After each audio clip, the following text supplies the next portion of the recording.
I am Ferdinand Marcos, and I am the President of the Republic of the Philippines. I stand today on behalf of 110 million Filipinos. Hi everyone, hello universe, it's me again. Shoutout sa inyo mga kababayan. Ayun, si Atong Ang, siyempre nung inilabas ng korte ang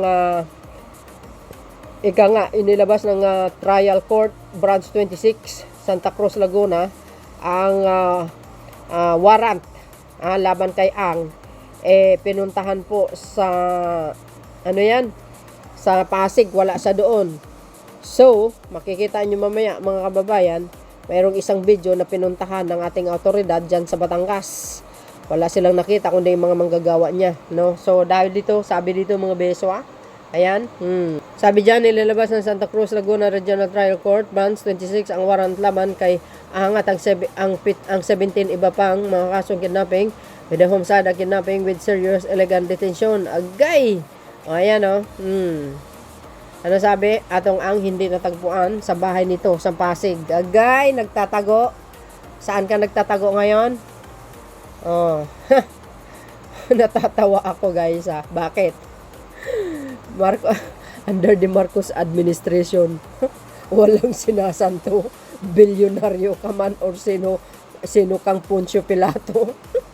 Pag nagkasala ka sa batas talaga, utas ka Kaya ang daming galit kay PBBM. Dati namayagpag sila sa panahon ni Digong. Ngayon, di ba? Ayan Sigurado kulungan ang punta nyo. Kaya abangan po natin ito, guys, ang pag-aresto kung saan man. Si Atong Ang anytime from now. Para kumpleto detalyado, panoorin nyo to, guys. Itong pagpunta sa Batangas at siyempre ang pagkahuli ng mga autoridad na sangkot sa sabungerong nawawala. Para kumpleto detalyado, panoorin nyo ito. Subaybayan po natin itong pag-aaresto kay Atong Ang, no? So kung nakikita nyo dito mga kababayan, ito po ay mga autoridad natin na kung saan ay pinuntahan po yung isa sa mga property ni Atong Ang. Mga autoridad nagtungo sa property ni Atong Ang sa Lipa, Batangas, kasunod ng inilabas na arrest warrant ng korte laban sa negosyante. So base dyan mga kababayan sa ating nakalap na impormasyon, wala yata si Atong Ang doon kundi yung mga kanyang trabahador, no? So dahil dito mga kababayan, dahil daw wala si Atong Ang, pero nahuli po, no, itong mga mga sangkot dito sa mga pagkawala ng sabungero mga kababayan. Sabi dito, ito. Alam nyo ba kung sino yung mga itong mga nasangkot na ito? Ito, basahin ko para kumpleto detalyado, okay? Yan, sabi po ng One News, January 14, 2026, 9 active police officers has been arrested in connection with the case of the missing sabongeros. Sabi sa inyo The Philippine National Police Criminal Investigation and Detection Group, PNP and CIDG, said the officer had earlier been placed under restrictive custody after being implicated in the investigation. So ibig sabihin, active sila, The PNP CIDG National Capital Region Field Unit said the arrested officers are currently under its custody. Ayan na, nako, talaga naman. Di ba? Sayang yung mga uniform nyo. Paano naman yung mga pamilya nyo ngayon? Di ba? Siyempre mga kababayan, dahil sila ay sangkot, natural, alangan magsisweldo sila buwan-buwan. Wala na nasangkot sila sa mga masamang gawain. Nasisilaw kayo sa pera. Ayan, buti nga sa inyo yan. Maraming mga pulis na abusado nung panahon na yun sa PAS-admin. Pero ngayon sa tingin ko parang maayos na ang hanay ng kapulisan, guys. Siyempre, yun po ang order ng Commander-in-Chief. Pag ang Commander-in-Chief kasi magaling mamuno, very organized ang kanyang pamumuno ayon sa kanyang mga direktiba through PNP Chief, DILG, di ba?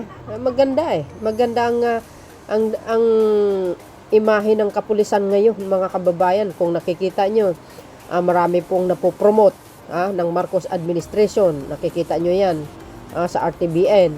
Yan po sila ay masipag na nagtatrabaho. Sa totoo lang, nakikita nyo mga gabulto na mga kontrabando. Nako, sa iba't ibang lugar na talaga yung mga produkto na smuggle. Ay, nako, talaga naman ang ating mga kapulisan, PDEA, CIDG, PNP, NBI, nako, talagang masigasig talaga sila sa pagtatrabaho. O, di ba?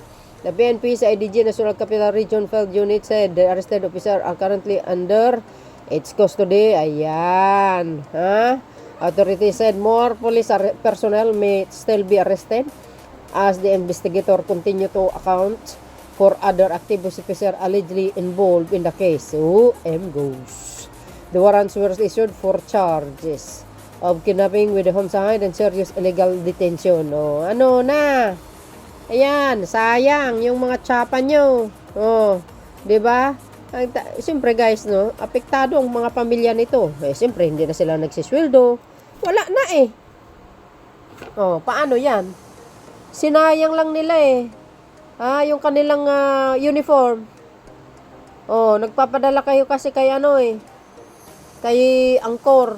Ayan, tuloy. Kaya ngayon, nasa custody sila, mga kababayan. Sayang.